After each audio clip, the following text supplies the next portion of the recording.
Let me speak on expectations. In those good olden days, in villages, a farmer would nurture his children. On growing up, the children would help him in farming. Even after marriage, these children remained in the same village or even in the same house in a joint family and looked after the aging parents in their last days. So everything happened as a social norm. There was no need to have any individual expectations by parents or children. We are now in a different world altogether.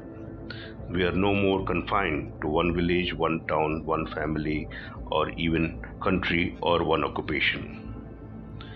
Not only our geography is changing, we are moving from one society to another and changing fast with technology, values, and modern life. In the process, we are having growing expectations everywhere and on everyone. Is it good to have expectations? And if so, to what extent?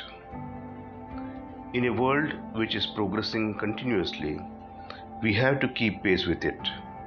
What pace and at what cost it is necessary to reflect upon. On a road express highway, there are various lanes. All lanes reach to the same destination. We have a choice to choose the lane depending on our vehicle and the speed with which we want to drive. There is no lane for a pedestrian or a bullock cart, but once we choose the lane, certain amount of speed needs to be maintained, otherwise either we hit the vehicle or we get hit.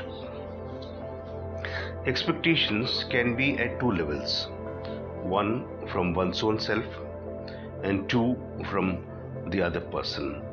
Let us take up the first level. As an individual, we have at our disposal our body, senses, mind and intellect. We need to understand our capacities. We seem to either underutilize them or overuse them. By having more desires and tough targets to achieve, we sometimes are behaving violently with ourselves. It's true there is competition out there, but there is a need to balance out all aspects.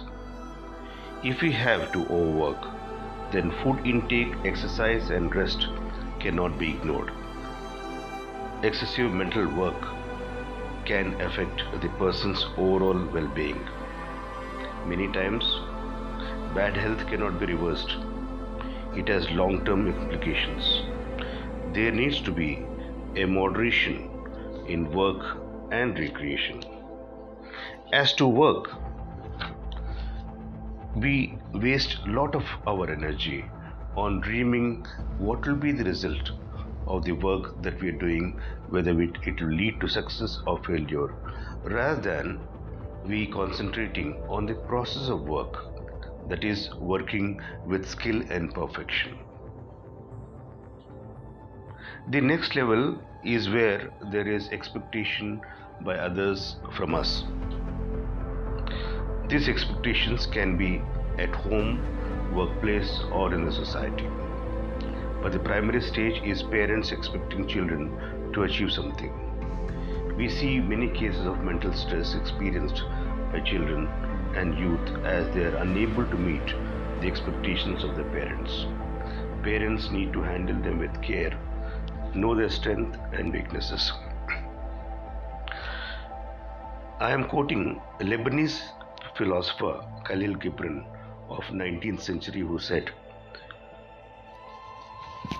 "Your children are not your children, they are the sons and daughters of life's longing for itself.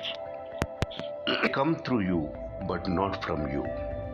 And though they are with you, yet they belong not to you.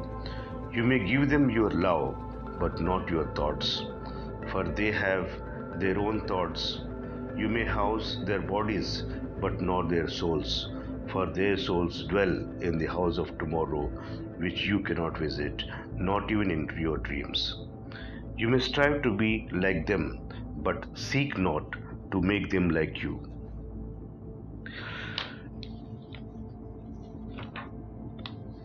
These days, parents bear the brunt. They are both fighters and victims.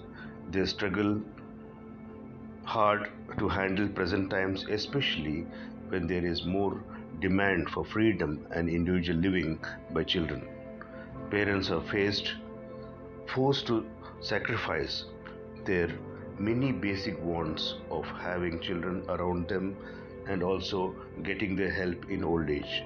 But a little dose of emotional adjustment and detachment is necessary to overcome this separation. Much of our problems can be avoided if we can have a clear idea of our duties and responsibilities. Dignity of oneself and dignity of others need to be respected. Physical and mental health must be maintained during study, work, or recreation. Expectations must only enrich life rather than endanger life. Thank you.